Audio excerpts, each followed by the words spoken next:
Hello world, Nick here at Tesla Skate Parks channel. First off, I want to send a shout out to my Instagram peeps who are here for the first time. Welcome.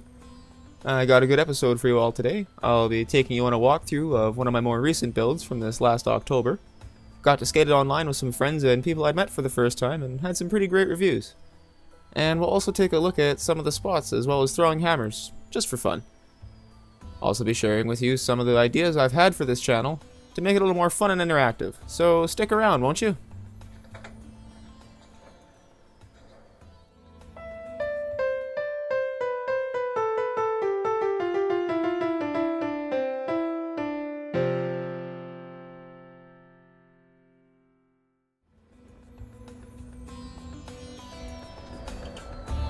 This is an original build with a not so original name. When it came time for the first save, first thing that came to mind was Vandalay Industries.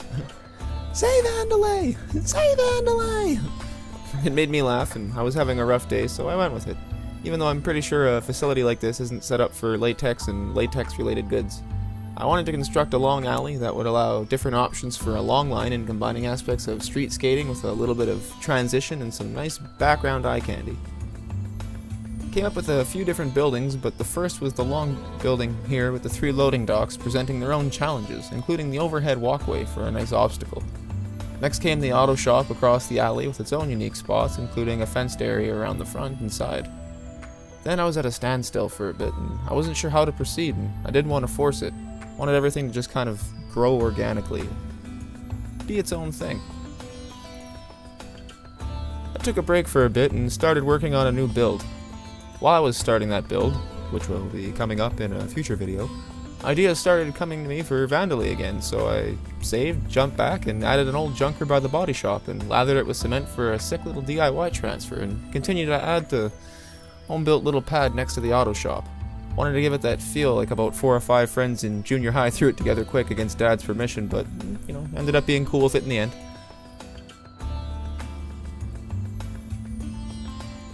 You got the quick welded rail here that was put together backwards, cementing the post first, and then welding the pipe to it after.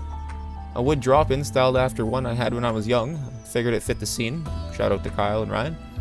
Next came the DIY concrete ramps at the other end, followed by the wave ledge along the fence. I continued the alley just a little ways after this with a double loading dock and gave it a bit of its own flair so it would stand out from some of my other builds. Then went down the alley adding the manhole covers and other ground level detail and setting up lines and placing props within reach for anyone to grab online and set up a line that's unique to them. I'm just blown away with what people come up with, and I'm always so stoked to see what people skating my park. Next I came back around by Vandalay, finished off the employee parking lot and added the banks and transition and a little loading dock for minor shipping receiving. Last but not least, I capped off the alley with a dead end meeting with one last loading dock for what would be a print company. And the very last thing I did was skate the hell out of it for a few hours looking for trips and snags and things that would really ruin a good skate day in real life. There are times where, say, a crack in the ground or even an uneven surface can be a benefit and part of a line, but if it's 100% invisible due to builder error, well, sure, it can look good, but if it don't skate, it ain't worth it, right? I set up an example here for you.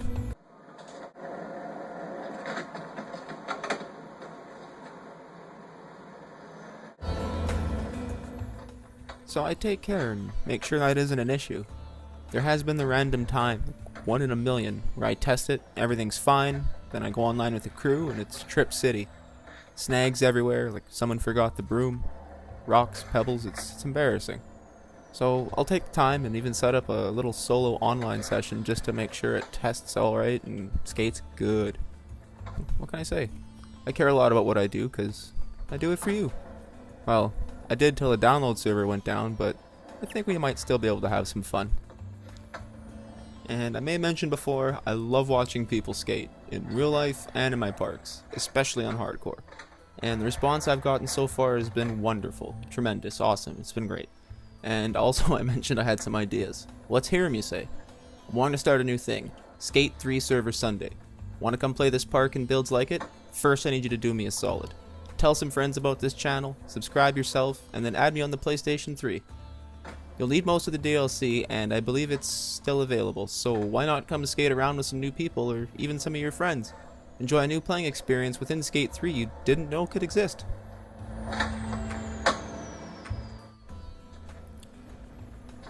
I haven't figured out an exact time yet, but my time zone is Central Time Zone, or UTC 600.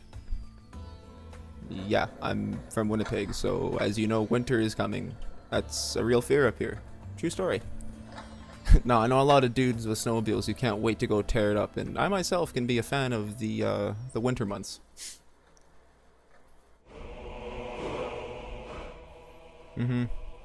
Okay. Okay, enough. Whoa. Okay, stop. Stop. Enough. Okay, they get it. They get it. You love winter. Anyway, enough with the castle. But after a good night of skating and tearing it up online, I'll edit the footage together from that day and put a video out showing off all the tricks and lines from that sesh. Who knows? It could be you. I should have another video up real soon with another park and some more great ideas and things to come. So we'll see you back soon.